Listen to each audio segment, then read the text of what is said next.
Hi, this is George Alger. Welcome to today's segment of Our Ventura TV. Today we're going to be speaking about the work ethic of art, discovering your creative voice. And joining us is Tim Pompey, who is an author, poet, musician, composer, and journalist. Welcome, Tim. And what can you tell us about this topic, the work ethic of art, discovering your creative voice? Well, I think that people think of artists or think of art as being a particular talent in which they judge themselves as I'm good or not good at it. But the trick and truth about art itself is that it's all about persistence. It means that if you are interested in art and think that you might have a talent in that area, the most important thing about art is that you have to do art. You have to be persistent, and you have to work at it. You have to study. You have to think about how you can do this particular project or this particular art and find a way to get it done. And sometimes you realize that you're going to start and do badly at it in the beginning, but the whole point about the work ethic of art is that you are persistent in finding ways to be better and to improve. So very good, Tim. So could you speak a little bit more about creative voice? Yeah, the creative voice really, if you're talking about voices in your head, the creative voice is that which actually encourages you to do art, to be curious about and or work at it in ways that you come up with creatively, finding venues for that, whether it's theater, whether it's music, whether it's writing a book. That voice in your head, I call it my muse, and that's not original to me. That's a Stephen King uh, uh, idea concept. Is that the voice will speak and help you understand and or pursue the different artistic venues. There are multiple voices in your head, uh, and a lot of those voices will tell you and be negative in terms of the creativity, will tell you that you're wasting your time, you aren't going to make any money, et cetera, et cetera, et cetera. You have to find your voice in your head that says, I'm going to do this. Very good. And since you're also, a writer and a poet, do you find that this voice also actually gives you what to write about? In other words, in addition to just simply doing the work, it actually helps you create the work. Yes, it will give you ideas. And if you're tuned into that voice, then you'll be listening. And that's how you discover your art projects. Very Yeah, good. it'll tell you. Okay. I, as an example, okay, I'm a very avid reader of Smithsonian Magazine. I cannot tell you how many story ideas I've gotten fiction-wise just reading Smithsonian Magazine and saying, wow, that would make a really good story. Very cool.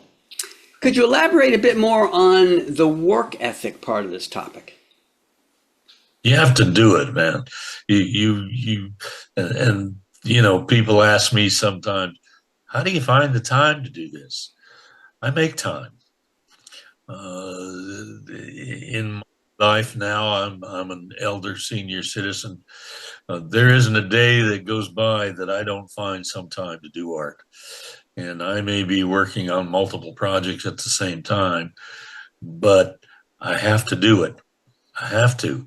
And that's, I think that's part of the creative passion in a person in terms of art, is that it's not a question of making you do the art. You want to do the art. You're motivated to do the art. So you make time, you find time. Very good. And you mentioned that you find time every day. So would you suggest for others that this should be a daily pursuit? Yes, absolutely. Yep. Okay. And it can be something as simple as for example, if I'm working on a short story or working on a book, finding time to do a page every day, or a paragraph, or 2 pages, or a chapter. Yes.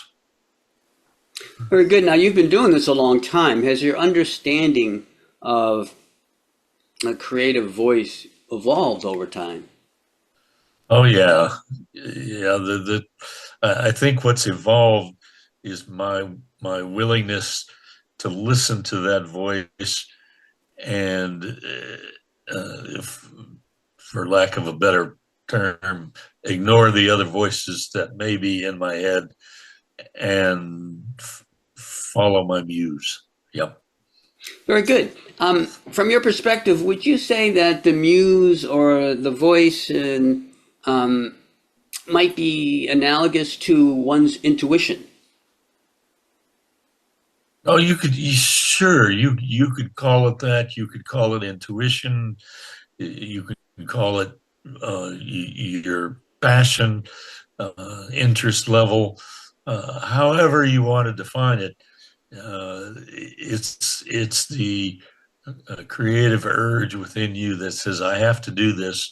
I don't have a choice, because uh, this is what I'm really, really passionate about. This is what I love to do. And so you do it. You find a way to discipline yourself. Good writers, I think, professional writers, take have a schedule that they keep to. I happen to have different blocks during my day, during, say, the morning and the afternoon and the evening, when I know I have free time to be able to do this. So, I'm working at 10 o'clock. I may be working at 4 o'clock. I may be working at 7 o'clock. Any of those time periods for me, that's my schedule. But you have to find it within your own schedule to do that. Very good. We're just about out of time here. And one thing I've recognized that we didn't get a chance to talk about is the fact that you've written so many books, okay, and created music, Yes. and poetry, and, of course, you're a Yes. journalist. But, and you just completed a book. So I'm wondering if you could just, maybe show it to us and comment on it. I like uh, historical fiction. So the last 3 books that the short story books, they're short story books. I have explored different regional geographical areas of fiction. I wrote a book of short stories on Nebraska. I've written a book of short stories on Minnesota. And I just completed, within the last month, a series of short stories on my home area, which is Appalachia. And so I have explored different historical and creative ways to write stories about my home areas of Tennessee, Georgia, North Carolina, and Kentucky, Virginia.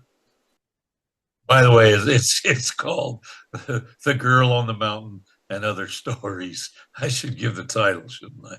Yes, indeed. And the website. www.timpompey.com. Thank you so I much, Tim. I got everything there. Okay, great. Okay, so we're going to end off here. Thanks again, Tim. This is George Alger signing off for this segment of Our Ventura TV. Until we meet again.